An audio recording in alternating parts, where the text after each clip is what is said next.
it's me again, Miss Geraldine Villarasa. Andito naman po ako ngayon sa Dilgallego, Camarines Sur. Meron na naman po akong ilolocate na isang property. Siya po ay na may lawak na 21 hectare. Mula po doon sa National Highway hanggang dito po sa property na aking ibablog ngayon ay may layo po siya na nasa 7 kilometers. Yan pong natututukan na yan ng aking camera. Yan po yung Barangay Road na papunta po doon sa National Highway. Then yung pong property, meron pa rin po siyang Barangay Road na dadaanan ngayon. Pero sa ngayon po, hindi pa po siya cemented. Kumbaga po ay sinudsud lang po siya. Then yung pong property ay tutuhugin po siya ng Barangay Road na to na nakapropose po dito sa area. Tara po at ipapakita ko po sa inyo yung Barangay Road na nakapropose dito po sa nasabing area. Ayan po siya. Yan pong natututukan na yan ng aking camera. Ang ayon po doon sa seller, 8 meters po ang lapad niyan. Ang gagawin po dyan na Barangay Road. Tara po at pupuntahan na natin, lalakarin po natin. Kasi hindi na po ako sasakay dun sa aming sasakyan para po maibidyo ko po yung nakapropose na to na Barangay Road. Kita naman po ninyo, nasudsud na po talaga siya. Then makakapasok na po talaga ang sasakyan dito hanggang doon na po sa property. Ayan po, kita naman po ninyo, talaga pong may korte na po yung kalsada. Yung pong nagbigay kay Mean ay nagtatrabaho siya sa munisipyo. Kaya sure po siya na ito ay nakaplano sa kalsada.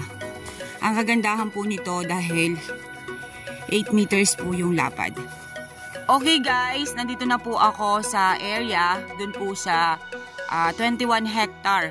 Yan pong natututukan na yan ng aking camera. Yan po yung nakapropose na Barangay Road.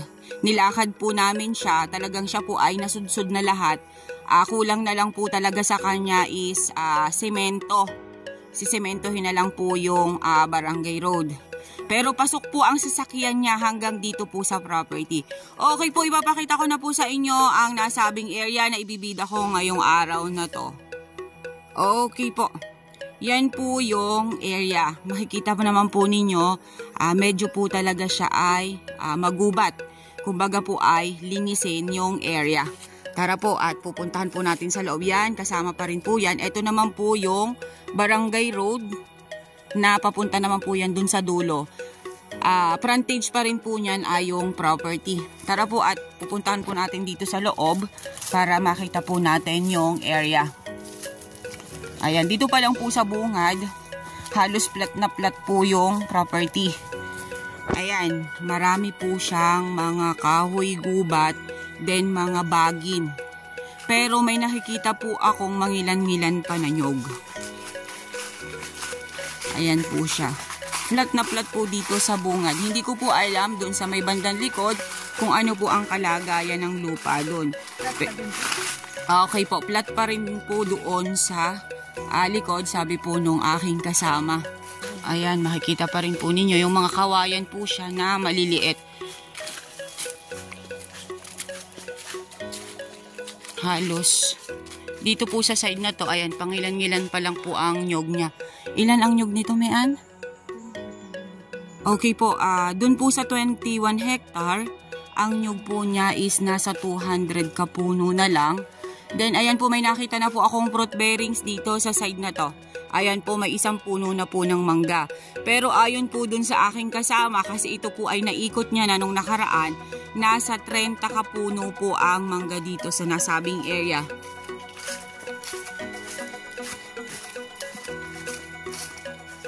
Ayan po, halos po ay kahoy gubat ang nasa loob. Ito po ay napakadaling linisin. Alin, ito? Yan. Okay.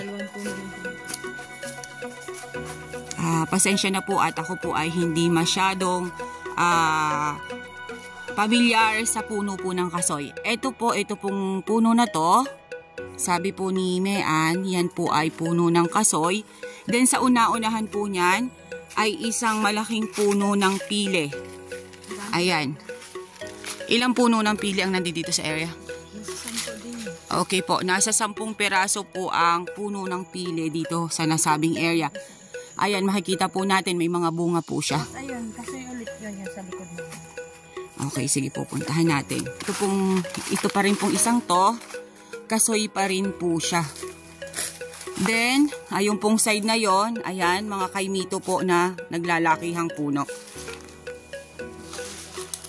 Napakarami po niyang fruit bearings. Ito, mangga pa rin siya.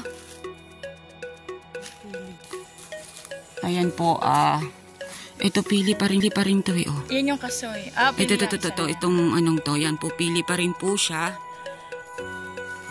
Dito naman po talaga sa Camarines Sur, ito po talaga yung ano ng pili. Yan, dito po sa side na to, ito may bayabas po dito. Then, mangga yung side na yon. Then sa side na yon ay mga kaimito po. Flatland po talaga yung area. Ang source po ng water dito is sapa. Ito naman po yung tinatawag sa amin sa Quezon na katmon. Siya ang inasiman na isda, di ba? Yan po ang inilalagay sa sinigang na isda. Pero kinakain din yan na ano. Ayan, ang kalamansi. Then, dito sa side na to, ayan, may kalamansi po dito. Then, isa po ulit puno ng mangga na malaki. Then, langka. Yan po ang fruit bearings na nakikita ko dito sa area. Ayan po ang langka. Then, mangga pa rin sa side na yan. Sa nyug po ay mangilan-ngilan lang po talaga siya. Halos po ay dito sa side na to, ilan lang pong piraso ang natatanaw ko na nyog. Halos po lahat ay fruit bearings. Then ayon, sa side na yon, mga batino po ang nakatanim. Isa po yan sa hardwood na nakatanim dito sa area. Ayan po, nagtatayugan po ang mga batino dito sa side na to. Okay po, medyo po may ikikwento po ako sa inyo about po dito sa 21 hectare. Ito pong 21 hectare na to ay bale 5 title po ang nakapaloob dito. Iba-iba po siyang pangalan pero sila po is magkakamag-anak or magkakapatid. Yun po ang nagmamay-ari ng area na to. Ayan po, makikita naman po ninyo. Yan. Napakarami po niyang batino sa side na to. Oo. Bunso, anong kahoy yun? Tatayugan na yan na 2 piraso ay pili pa rin po siya. Sa amin po sa Quezon, ang pili or basyad ay pinagkakakitaan po talaga siya. Gawa po doon sa sahing niya. Kasi per kilo po ang pagkuha, ang pagbili ng sahing. Iminamarket po siya sa Manila. Pero dito naman po sa Kabikulan, yun naman pong bunga ang minamarket dito. Ito po kasi yung first na bayan mula po sa amin sa Quezon. Ito na po yung first na bayan papunta po ng Camarines Sur. Alam naman po natin sa Camarines Sur ay nandiyan ang pili nuts. Ayan, yung pong side na yan. Flatland pa rin po siya. Then may malaking puno po ng mangga sa side na yan.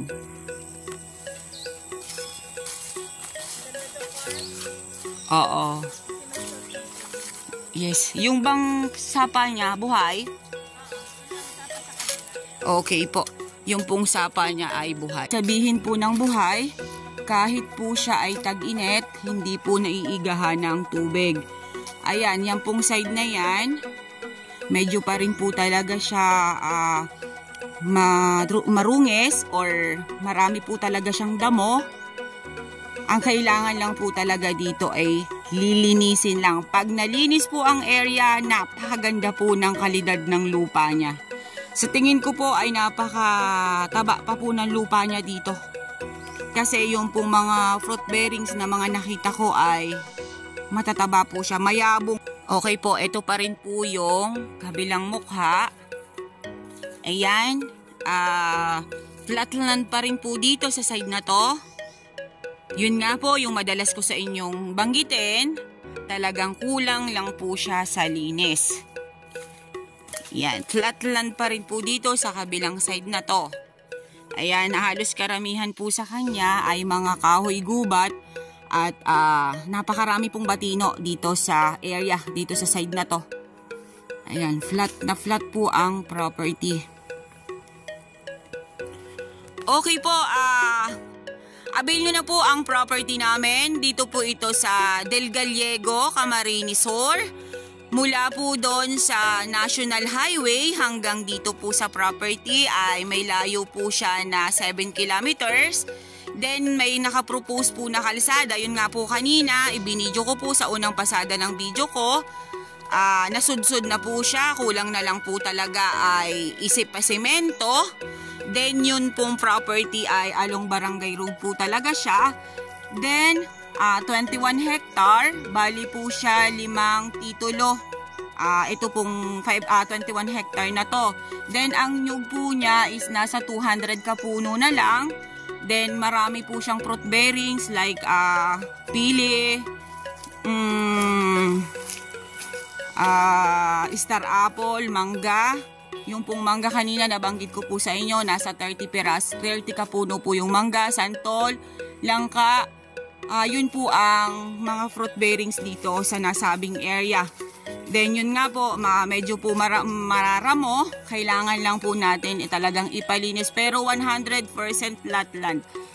Okay po, avail nyo na po ang property namin. Ito po ay 5 million pesos net po si seller. Dito po sa 21 hectare. Napakamura na po ng property na to. Once again po, ako po ulit ang inyong site locator, si Miss Geraldine Villarasa. Thank you po for watching!